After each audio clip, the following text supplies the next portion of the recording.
When he stacks the odds, he asked Gideon, now remember when he had 32,000 people, he asked Gideon to tell the people who's scared to go home. When he down to 300, he goes to Gideon, he asks Gideon, are you scared? That's in your Bible. Now what Gideon says is, yes, I am scared. Now you can read between the lines. What Gideon was saying is, I wasn't scared a few minutes ago. I wasn't scared a little while ago. I had 32,000 people. You've been cutting me back and cutting me back and cutting me back and pulling people out of my lives and redirecting my steps. And yes, now I'm overwhelmed. Yes, sir. Yes, sir. Somebody that can testify. It wasn't that God started messing with you that you got overwhelmed. And you wanted to say, God, leave me alone. I got this thing. But God said, I'm not going to leave you alone. I got something up with you. And now God says, are you bold enough? And you say, I don't know if I was bold enough. I was bold enough last week when I had a job, but now I don't have no job. I was bold enough last week when I had friends, but now I don't have no friends. I was bold enough last week when the banker said they would give me the loan, but now they rejected me for the loan, so I don't know. And this is what God says to Gideon. Ooh, man, I got to rush through this story. So then God says, well, look here. I want you to go into the camp. I want you to go to sneak in the Midianite's camp, and then I want you to hear what they are saying about you. So Gideon sneaks in the camp, and somebody in the camp has had a dream. The dream was that this barley loaf comes into the tent. Now, I can't pack it all, but let me just tell you something. Gideon was threshing wheat in the wine press. The barley loaf is made out of barley wheat. God is saying, I'm going to take your humiliation, and when you let me finish with it, and I'm going to bake it up, and what used to humiliate you is now going to deliver you. I just wish somebody could get that in your spirit. What they said about you that made you want to quit is going to build you up and make you defeat. All the lies on you that made you cry is going to be those very lies that's going to get you delivered. He said you were threshing wheat in humiliation, but I'm going to take that wheat and make a cake out of it, baby. Tell your neighbor, God is baking a cake. God is baking a cake. Go, ooh, Jesus.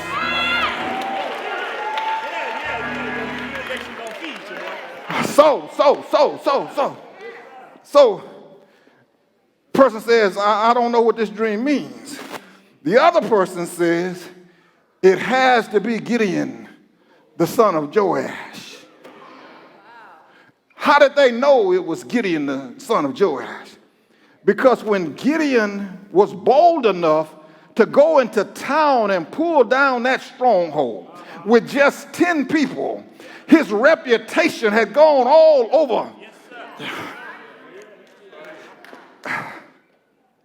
You don't know why God is telling you to do the crazy stuff it seems like God's telling you to do. But let me help you out because I'm going to take a few more minutes. God is saying, every little step of obedience that you make, I am building your resume. I am preparing you so that when you get there, everybody's going to know who you are.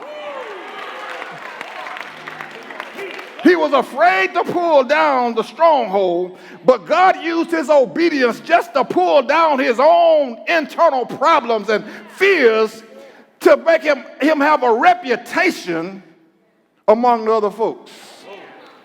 All things work together for good to those who know the Lord and are called according to his purpose. Tell your neighbor, it's working for me, baby. It's working for me. It's working for me. In fact, if you can't testify for yourself, testify over your neighbor. Say, don't worry about this. This is working for you. It's working for you. You got to do stuff that you don't understand, but it's working for you. You're going to have to face some odds you don't want to face, but it's working for you. You're going to have to put up with some stuff that you don't want to put up with, but it's working for you.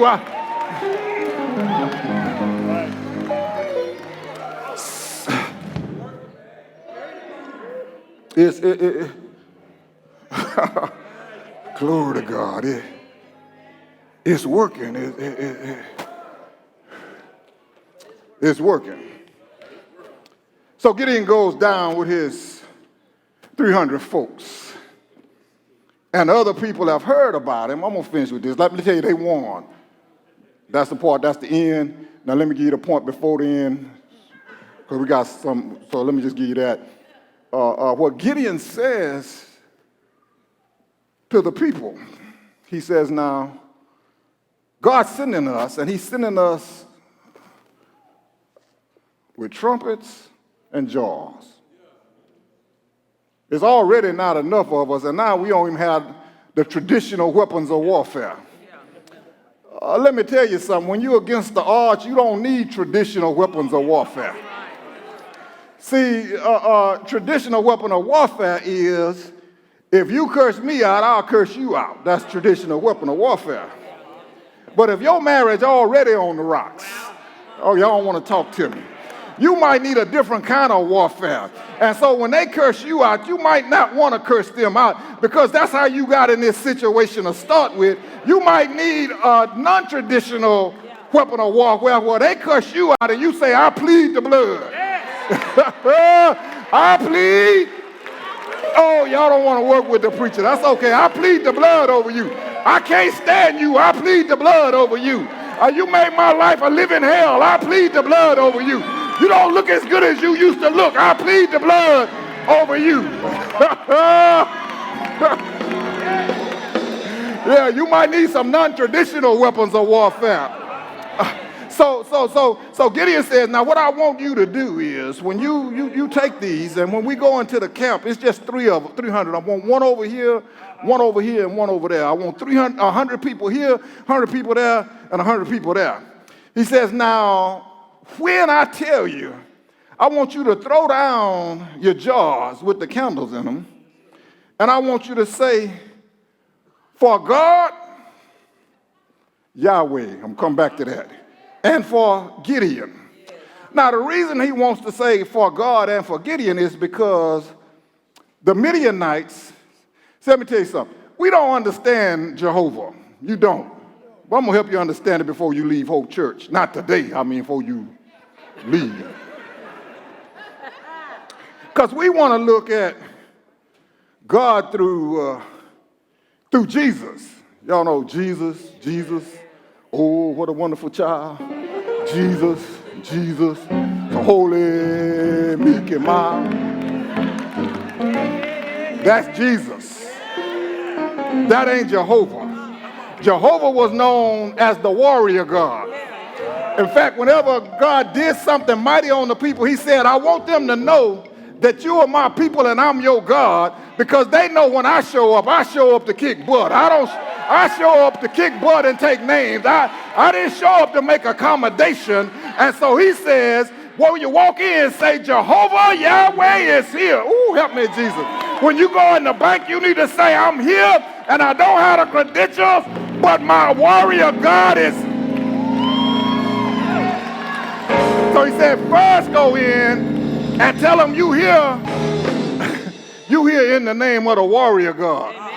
See, I'm not telling you God can't make no peace. But I'm telling you that sometimes God makes peace with the sword. God cuts stuff off to make peace. And so when they walk in, he says, first tell them Jehovah is here, and then tell them Gideon is here. Now, the reason he wants them to say first, they scared of God. But because I was obedient enough to go in that city and tear down that stronghold, now they're afraid of God and they're afraid of me, baby. They're afraid of me.